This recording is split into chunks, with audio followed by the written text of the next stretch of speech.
What's going on, everybody? Another week of NFL football is in the books. Not a ton of crazy results this weekend, but we are going to get into it, talk about the Chiefs defeating Detroit, the Bucs and the 49ers, the injuries, what the hell Aaron Glenn was thinking in London. Seahawks keep rolling. I want to dip in briefly to Giants-Eagles. And before we wrap up, I'm going to touch in a little bit of college on James Franklin getting fired. So if it's your first time here, please subscribe to the channel. Tell your friends about it, like the video. I'll be here bluffing my way through the entire football season.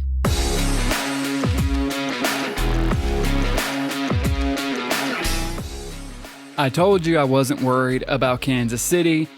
Thankfully, they didn't make me look like an idiot because they handled Detroit today to get to 500, 30-17. Patrick Mahomes looked fantastic, and they needed this game. They could have lost it and been okay, but they really needed a statement win because so far this season, they've struggled to beat the top teams they've played, even though they've looked good, and people like me who have defended them have been like, yeah, but they look really good. They're going to get Rice back. The offense is clicking, etc., etc. Well, they finally got a marquee win. I know now we're going to do the revisionist history and be like, oh, well, Detroit's secondary is all beat up, so it doesn't really matter. Almost everyone had Detroit power ranked number one going into this game. Yeah, the injuries mattered. It was 30-17. Kansas City dominated the second half, pulled away. It really wasn't close. The first Detroit drive of the game, I was a little worried because it seemed like Detroit was just going to run it down Kansas City's throat. And the Kansas City D-line, their rush defense, has particularly been a big issue so far this season. Was not a good start. I was a little bit nervous. And as the game progressed, you really just saw Patrick Mahomes kind of take over the game. The Chiefs defense got pressure when they needed to, made the stops when they needed to. Early in the ball game, Amon-Ra St. Brown dropped the fourth down. Chiefs had the goal line stop. Those were kind of big tipping points that swung the game because if Detroit had been able to connect on a few more big plays or keep a couple drives alive and score a couple more touchdowns, obviously you get into a shootout, which I think they would have fared better. As it got into the third, fourth quarter, Kansas City was able to lean on the run game, start to control the football game, and really just take over.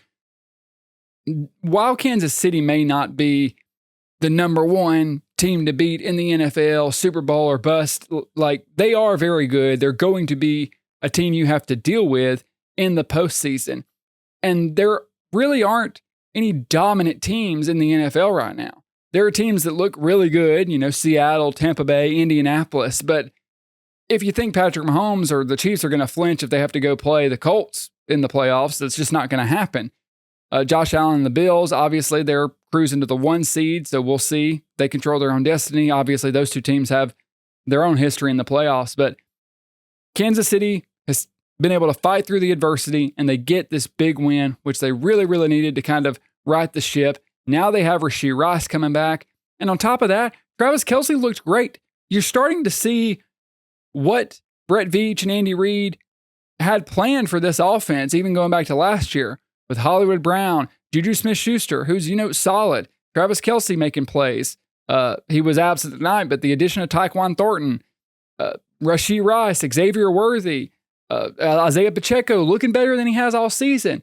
And one of the big stories of the Kansas City Chiefs, one of the big successes is the offensive line. Getting Josh Simmons at the end of the first round was a revolution. The injury is the only reason he fell to the Chiefs. He's been fantastic. The interior has been really well. Right tackle, people give him a little more crap than he deserves, but Taylor, he's solid. And tonight, their backup, Jalen Moore, who they went and paid from the 49ers to potentially be their starting tackle because they didn't know they were going to get Simmons. He had to play tonight because Simmons had some sort of emergency. He played fantastic. Allowed a pressure or sack there late in the game, but he was great other than that. And that's been one of the big weaknesses for the Chiefs, obviously, last year that reared its head in the Super Bowl is the offensive line. If Patrick Mahomes can feel comfortable behind his offensive line, he is going to make plays regardless of who the receivers are. So you pair that, strong offensive line who's just going to get better as the year progresses with all of these receivers. You bring Rashee Rice back, the Chiefs offense looks like it used to. And we're starting to see what they planned for this team to be, and it's exciting. The one question for Kansas City, the one worry you might have is the defense, how consistent can they be? Because this is going to be a lot more like the 2019 seasons or whatever when they had to outscore people. The defense did what they needed to tonight against Detroit. They got the stops. They got the pressure when they needed to, because we all know Goff's just not the same under pressure. But if this defense can't make those critical stops on drives, then you get into a shootout where you have no margin for error. That's going to be the one thing to watch. How much can the Chiefs defense hold up as we go through the season? But you feel good about Patrick Mahomes. You feel good about the offense. They're going to be a contender in the AFC. They've righted the ship. They've shaken off the bad mojo. They're getting Rice back. I think they're just going to get stronger and stronger as they go through the rest of the season. On the flip side, Detroit, they're going to be fine. Only their second loss of the season, 4-2. They did have a bunch of injuries. You're hopefully going to get some of those guys back. You see, if you can protect Goff, he's going to deliver. The run game is going to be a factor. Tonight, Gibbs kind of got held up. He only had 65 yards on 17 carries, so 3.8 yards a carry. Chiefs did a good job managing him, but the Lions also got down, had to start passing, got into some third and longs, and that takes away their identity. You know, the Lions want to be in a position where they can run or pass any down, and then they can hit you over the top with some play actions. The Chiefs were able to neutralize that. Lions have a couple tough games coming up, but they are going to be all right. Both these teams are going to be players as we move into the later half of the season. I want to go over to Tampa Bay and the San Francisco 49ers because the Bucs beat them. It was close for most of the game, and the Bucs kind of put it on late to, close the game out. They won 30-19. Baker Mayfield, man, one of the great redemption stories you'll see in the NFL, one of the great comeback stories. He was shipped off from Cleveland after winning a playoff game, after beating a division rival, the Pittsburgh Steelers, in a playoff game. Then the next season, I think it was the next season, he gets hurt and has a shoulder injury, plays through the shoulder injury, has the drama with OBJ, and they're posting videos about him, and there's stuff going on, and then, is Baker Mayfield the guy? There's a lot of turmoil in Cleveland, even though he just led you to your first playoff win, and I don't know how long. All of a sudden, Deshaun Watson, it's between the Falcons, the Saints, and the Browns. He says he's not interested in the Browns, and they go and offer him a fully guaranteed contract, get Deshaun Watson. Baker Mayfield says, I guess I'm not wanted because I played through an injury, which maybe he shouldn't have done. Who knows if that was him, the team, whatever. Regardless, this is why bad teams stay bad, and we'll talk about the Browns in a second. But Baker Mayfield, to go from there, to go to Carolina, him and Sam Darnold, and Carolina basically let walk. They're like, no thanks. Neither of you are good enough to start for us. We'll go get Bryce Young. Has that little stint with Sean McVay and now gets his opportunity in Tampa and just continues to impress, continues to have really great games where he just will light you up. Not only will he light you up through the air, he is very mobile and he will escape that play where Jim Nantz is calling him down and he just somehow rolls around, escapes the sack, rolls to his left, fights through a tackle and reaches as he's falling forward to get the first down. It is the quintessential Baker Mayfield play. And right now, I'll be interested to see what the markets look like after this week because he should be the favorite for the MVP.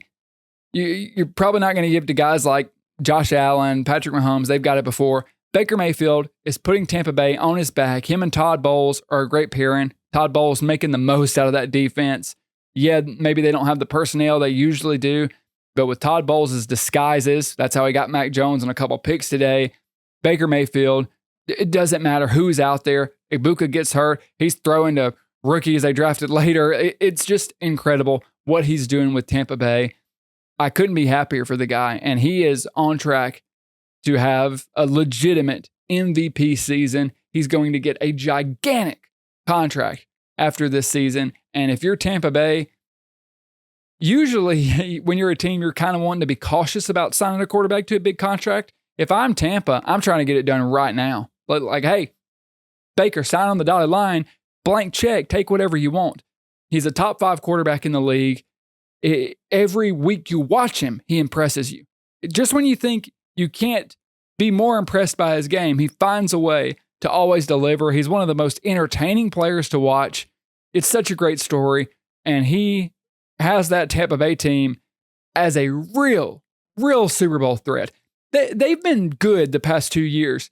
This year, though, they feel like a real Super Bowl contender. I feel like they can beat anybody in the NFC and the AFC. Can the defense hold up? It seems to. They just keep knocking out these wins. And even when they get in games late that are close, they find a way to get it done. Credit to that team. They're going to be a problem in the NFC. As for the 49ers, tough break, man. They were playing pretty well, and I've been genuinely impressed with Kyle Shanahan's ability to get the most out of this roster despite all of the injuries they continue to suffer. Brock Purdy, Kittle, Bosa, they just keep Pearsall, keep losing guys. Ayuk, he hasn't been there all year. And somehow they've just fought through it and keep winning games. And then today they suffer such a devastating injury. Might just be it. Fred Warner goes down. The really bad ankle injury essentially snaps his ankle. He's got to have surgery. He's out for the season. If you don't watch tape, or you're just like a general NFL fan who maybe doesn't watch a lot of Tampa Bay, maybe you hear a lot of people talk about how good Fred Warner is. You can't overstate how incredible he is and how much he means to that football team. And it's not just on the stat sheet.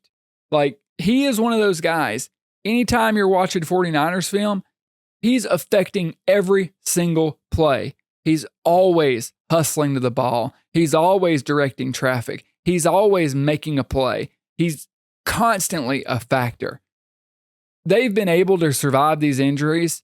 This one, I think, is the straw that breaks the camel's back because he does so much, not just for the defense, but for the entire football team. And not only do you lose his productivity on the field, losing him on top of all these other injuries, you have to wonder if it just deflates the balloon and the whole locker room just kind of throws their hands up and says, okay, doesn't matter what we do. I mean, this just is not our year. I really hate it because I've been someone who's been slightly more critical of Kyle Shanahan than in the past, just because I think he gets a little addicted to his game script, doesn't want to go with the flow of the game. He can wilt in some big moments, but he's obviously a great coach. I never denied that. And this season has been as impressed as I've ever been with Kyle Shanahan. I've really been blown away by what him and Robert Saleh have been able to do with that San Francisco team, despite the injuries. And I think Fred Warner is just one injury too many. Maybe if you lose him and you don't have all the other ones, even then I would think, ooh, it's going to be tough to survive. But when you pair him with all the other injuries they sustain, I just don't think they can survive that. Maybe because of the record, they're going to find a way to sink into the playoffs. And again, heck, I'll be glad to be proven wrong because I doubted the 49ers at the beginning of this season. I hope I am wrong, honestly, because of how resilient, how well coached, and how just well they've played as a team. I hope they overcome this injury, but losing Fred Warner for the season just feels like it might be too much for them to bear. We'll see, but you really do hate it. Something might be going wrong over there. They do have a lot of injuries. This one seems like a freak incident, but they just constantly mount up for the 49ers, and you hate to see it, but we'll see if they're able to manage it. It just seems like a really big blow. I don't know if you're able to survive it. I don't want to spend too much time talking about the Jets here and them losing to the Broncos in London. I do just have to take a moment to talk about Aaron Glenn melting down before the half. Kurt Warner and Rich Eisen are pulling their hair out screaming. You can hear the entire stadium wondering what the hell is going on as they fake the punt, they get it, then they run it, then they line up, and then they just let the clock expire. This is more indicative of a bigger issue, and that's the reason I want to bring this up. I liked Aaron Glenn. I thought he was a good hire for the Jets. It made sense to me. It really did. This is a perfect example that just because you're a good coordinator doesn't mean you're going to be a good head coach. Coordinators, head coaches, completely different jobs. The amount of people that become head coaches and seem genuinely clueless about game management, the clock, how to, control a football game. It baffles me. You would think maybe these things get discussed in an interview process. Maybe you just assume guys can handle it, but the amount of coaches we're starting to see blunder game situations, end of game, end of half situations, clock situations. Think about Eberflus last year on Thanksgiving. Like, it happens all of the time. I don't know if it's more baffling to people like me and people my age who we all grew up playing Madden, so it's just second nature to us. But older people are screaming at the TV too, who have never played Madden. I don't know how they can be a defensive coordinator for so long and go through the league and then get into a position as a head coach and just seem clueless. But that really is the difference between the two positions. When you're a coordinator, you're just worried about one side of the ball. You're calling plays, you're operating that side. When you're the head coach, you are in control of the football team. You are managing the game. And not just on the field, off the field. You're managing every issue. Hey, someone's got to be off this week because his wife is sick or has to go to the hospital. Hey, this guy got in trouble and got caught speeding and got a ticket. Now he's on the front page of the news. All of those extra things that people don't think about that you have to deal with as a head coach. Aaron Glenn is very, very clearly in over his head. Hate to admit it because I honestly thought he was a good hire just because when he was at Detroit, I loved what he got out of that defense. I wouldn't have been such a fan of the hire if it hadn't have been for him getting the most out of those guys last year. Detroit had a ton of defensive injuries last year, and he still had them playing well in the Jets. It looks like no one really respects him. Nobody cares about the team. And this is one of those situations where if you're Aaron Glenn, maybe this is why you think about not taking the job, because the Jets just chew you up and spit you out if you're a coach. Rex Ryan's the last one to get out of there somewhat with his reputation intact. It's just a stay away because the franchise is cursed. It destroys everything that comes within it. And it doesn't help when you don't know how to manage game situations, because it was embarrassing watching the Jets and Aaron Glenn do that in London. I want to talk just very briefly about the Cleveland Browns. They started Gabriel. They sent Flacco to the Bengals. They're such a disaster. And I want to remind everyone that Kevin Stefanski is a 2-time Coach of the Year. Do you see it out there at all? I understand the roster is bad. I understand that they have personnel issues. But is there anything out there that makes you think, oh yeah, this guy is a real offensive guru? This guy really gets the most out of his team. They lost 23-9 to the Pittsburgh Steelers. I'd be lying if I told you I sat there and watched every snap of the game, but it was, in the quad box on my second TV. Dylan Gabriel threw it 52 times. Quinshawn Judkins, 12 carries. Aaron Rodgers diced him up. The Browns are a terrible organization. They are a poorly run franchise, and a lot of that goes with the owner, Haslam, and them making the Deshaun Watson deal, because as I mentioned earlier, they had Baker Mayfield. They had Stefanski. Things were rolling. They won a playoff game. They had the Chiefs on the ropes in the playoffs. It looked like the Browns had turned the corner. And just when the Browns were starting to come out of the tunnel, they're seeing light, Jimmy Haslam puts his hand on the wheel and just turns them into the brick wall for a head-on collision.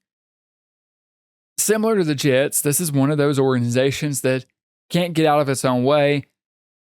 They are there to be the laughing stock of the league. One day, maybe they can get out of that. Detroit used to be in that position, and they've escaped it. But I think I mainly just brought this up because I thought about Kevin Stefanski being Coach of the Year twice. And is there anything that he does that makes you believe he deserves that or he's a top offensive mind in the league? No. I understand they don't have a ton of weapons. I get that. But if you're a really great play designer, and a really great coach, you should be able to overcome some of that stuff to an extent. You know what you're dealing with, and the Browns are a joke. It really is a disaster up there in Cleveland. Carolina Panthers beat Dallas. I watched this game really closely because I had a little bit of cheddar on it. I had Dallas minus some points. Didn't work out for me. Bryce Young wins a bunch of games at home. You don't want to bet on him on the road. At home, he's solid. The Cowboys got gashed in the run game, and it is kind of the story of the Cowboys season. They're better than a lot of us thought they were going to be. I'm trying to pull up the game. Sorry. See, so they lost 30-27. Dallas is a lot better than I thought they would be. I thought it'd be a disaster of a season. Schottenheimer actually doing a solid job, but the defense losing Micah Parsons, and even with Micah Parsons, this defense was going to be rough, but without him, they stand no chance. Rico Dowdle, 30 carries for 183 yards. That's 6.1 a clip, and that's been the story of the Cowboys season. Even when they're doing well on offense, which is most of the time, moving the ball, scoring points, they just can't get a stop. Carolina moved it up and down the field on them. And I don't know what you can expect from Dallas as far as the season goes as a whole when you just can't stop anybody. When you let Carolina, you let Bryce Young hang 30 on you, that's a pretty bad sign. Dak's playing really great. He really is. He's having a great year. 261 yards, 3 touchdowns. He did what he could. Javonte Williams has been good most of the year. He couldn't get anything going today. He was 2.2 a carry. So the Panthers got a win. And by the way, Panthers, I think, are at 500 now. 3-3. Dallas at 2-3-1. Who would have predicted that? Carolina's kind of got things ahead of them. They could get frisky, find a wild card spot in the NFC. Dallas, the offense is good enough to recover, but I don't know. They have to do something. They cannot let the running backs knock off 6-7 yards a clip. It just can't happen. Not if you want to be taken seriously as a threat in the NFC. I want to travel back just a little bit and talk about the Thursday night game where the Giants just put it on the Eagles. It's amazing that how quick things turn around when you find a quarterback. The Giants have found a life I haven't seen in that franchise in a long time because of Jaxson Dart and Cam Scatterbo. You pair it with Abdul Carter on the defense. You get one great rookie class in there, and it can completely flip your fortunes. I know the Eagles had a lot of injuries on defense. Carter was out. Quinyon Mitchell went out early. Their corner play was bad. I understand all that. But the Giants were good in that game. And not just because they were going up against an Eagles team who is struggling to find out who they are right now. I might do a Jaxson Dart breakdown. It's not just the bad corner play that you're like, oh, that's why he did good. He's playing pro quarterback. He is standing in the pocket. He is going through his progressions, and he is throwing with wonderful anticipation. That one throw that wasn't complete because the play action or the pass interference was incredible. That's as good of a throw as you'll see in the league. That, his mobility, paired with Cam Scatterbo, who is just insane. He is a madman. Can't expect his career is going to last longer than 3 or 4 years, but wow, does he give that city juice. Him and Jaxson Dart made that stadium come alive in a way I haven't seen in a long time. And it's awesome, man. It really is, because I thought Brian Daboll was a good coach. You know, when he did what he did with Buffalo and Josh Allen, the Giants hired him. You get that season with Daniel Jones where they go to the playoffs. Like, things are looking good. And then it all just kind of starts to fall apart. Daniel Jones going to Indianapolis and looking like he doesn't help. Obviously, I think we all kind of know Joe Shane's a terrible GM, but, you know, even a blind squirrel, as they say, because Jaxson Dart, Cam Scatterbo, Abdul Carter, that defensive line is legit. One of the best, if not the best in the league. You've got a quarterback who's playing at a high level right now and a running back who just adds a life and a juice and a mentality to your team that you can't overstate. They're a physical football team. And when Scatterbo makes those kind of runs, it just, you feel it ripple through the sidelines. Same with Jaxson Dart. The only thing I would say to Dart is you got to slide, man. You cannot take these hits. I mean, he's just launching himself headfirst into defenders. If I'm Dayball, like, I'm putting a stop to that this week at practice. I'm like, buddy, hey, you're kind of my job. My career is tied to you. We're tied at the hip because the only way I'm getting extended and staying as a Giants coach is if you continue to be good and healthy. We saw how quick that stadium turned when Russell Wilson went out there for a couple of snaps. They were ready to rip somebody's head off. You got to protect yourself. But it's so cool to see what a quarterback can do because the Giants looked really good against the Eagles. On the other side, do we think the Eagles are in trouble, or do we think it's the media kind of overanalyzing and making a big thing out of nothing? I think there is a real issue there because to me, this is the core of it. And you can see it when you watch the games and you watch when they show the players on the sidelines and you just watch some of their reactions. Within the Philadelphia Eagles, there is a palpable frustration with the quarterback. And you feel that radiating through the roster. You feel it with A.J. Brown. You feel it with Devontae Smith. Maybe not so much with Barkley. He's kind of a team player. But even the offensive line. You had that interview with Lane Johnson where he was talking about we're not creative enough on offense with maybe as a shot at Kevin Petula, but Jalen Hurts is limited. And this is what I'm from Alabama, Crimson Tide fan. I've seen every snap of Jalen Hurts' career, literally. This was the knock on him in college. In college, he couldn't throw the ball at all. Now, he's obviously gotten better. He's obviously a good quarterback. I understand that. But he is very limited. And when you don't have an offensive line at the peak of its powers like it was, last year and even the year before, and you don't have a running back who is having one of the great seasons in NFL history, it does limit you. And Jalen Hurts struggles to throw the ball consistently and well over the middle of the field. He's great at running. He's great at throwing outside the numbers or down the sidelines deep. That's amazing. He has a great deep ball down the sidelines, but he is not consistently attacking the middle of the field. This isn't a good comp, but it's similar to what you see from Russell Wilson, whereas you knew Russell Wilson was never going to dice you up over the middle of the field. A lot of times Philly's able to be okay because they have so many other weapons. But when your defense isn't as dominant as it was last year, and you're not getting that season from Saquon Barkley, because obviously you can't expect to get that kind of season back to back. That just, the human body can only take so much.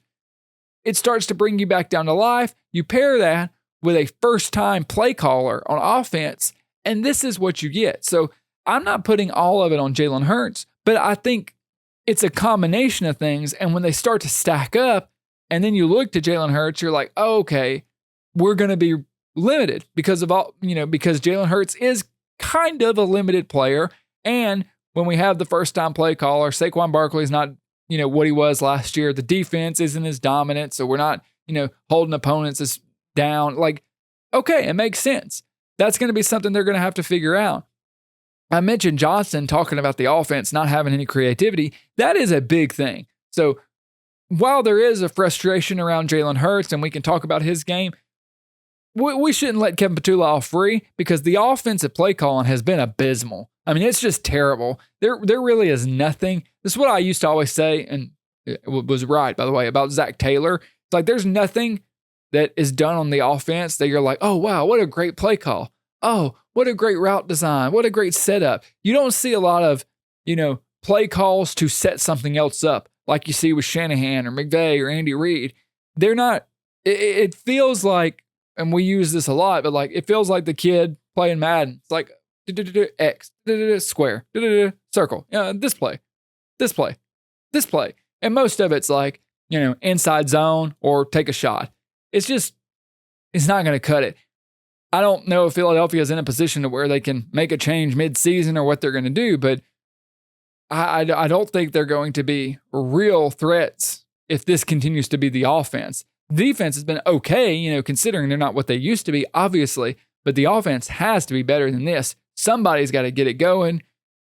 I don't know. I don't know what the answer is, because if you got someone else that can call plays, that would be where I would go with it. But it's going to be something to keep your eye on, because right now in the NFC East, I don't know. Is it anybody's? Let's look at the standings real quick. All right, so the Commanders, I think, obviously, they've still got to play. We got the Eagles at 4-2. Commanders, they could go to 4-2. Cowboys 2-3. Giants 2-4. Everyone's right there. So if this Philadelphia season goes like it did 2 years ago, where they just start falling apart down the stretch, this division could be wide open. So you have time to course correct, but you need to do it relatively soon. If you have an answer or you have something you're going to use to address it, I would get on that, sooner rather than later. Okay, last point. I just want to mention the James Franklin Penn State situation. Mainly talk pro ball on this channel, but every now and then we throw in some college nuggets. As most of you probably saw, Penn State fired James Franklin after the loss to Northwestern. Things have been going bad. You lose that, you lose to UCLA. I really just want to take this to talk about the broader point in college. James Franklin has been good at Penn State. Yes, I understand he cannot win the big game. That's fair and fair criticism. That loss to Oregon. But they had him, in overtime. And it feels like when they lost that game, because the season was predicated on this is the year. This is the year we finally win the top 5 matchups and go to the national championship. And when that balloon popped, it felt like the locker room just gave it up. The problem I kind of have with this, though, when you fire James Franklin, that and pay that kind of buyout, that says, oh, well, there's someone else we can go get that's clearly better and going to be an instant improvement. Is there? Is there someone you're going to go get that's going to elevate Penn State immediately better than James Franklin did? I don't think college football fans, college football programs, most people in the college football world have not properly adjusted their thoughts and their mind and their expectations to what the new era of college football is. If this was 5 years ago and James Franklin loses to UCLA and Northwestern back-to-back, and Oregon, obviously, and you fire him, I wouldn't say a word. It would make I'd be like, yep, got to do something. It's unacceptable. This is not how it used to be, because any team can have a crazy season that just falls apart and goes wrong, like Florida State did last year. That's something that's going to just happen more and more. The days of, we're going to win 10 games minimum. That's just not the era we're in anymore. And I don't think people have come to terms with that idea yet. Because I mentioned I live in Alabama. When DeBoer lost to Vanderbilt and then Oklahoma last year, and people were screaming for his head, and then the Florida State lost this at the beginning of this year, which was bad, I understand. I was talking to friends, and I said, okay, you want to fire DeBoer and pay the buyout, which, Alabama doesn't have the money anyway, but who are you going to go get? It's not like there's a ton of guys on the market that are proven, national champions. Dabo Swinney might end up being on the market. Do you want him? Like, it's short-sighted to get rid of Franklin here. I know Penn State people are going to say, oh, it was time for a change, but a lot of the people watching this or got people on YouTube, like, y'all might be too young to remember what Penn State was like before James Franklin. But if you remember the end of Paterno and the Sandusky issue, like, Penn State was dead in the water. Like, not only were they bad as a football program, there was a lot worse stuff circling that program. It was a black cloud. James Franklin brought that program back from the dead single-handedly. And you're going to fire him because, he can't win big games and he loses too. He shouldn't lose. I understand that. But we are in a new era of college football. We're going to see other programs do this. I promise. It's just a matter of time before we're going to see a Georgia, an Ohio State, something like, Michigan would be a bad example, but you're going to see some of these top programs have seasons like this. You're going to see top programs hitch a little too much of their wagon to the transfer portal and it go awry, just like it did with Florida State last year, and it's going to come crashing down. The floor for college football teams is not as high as it used to be.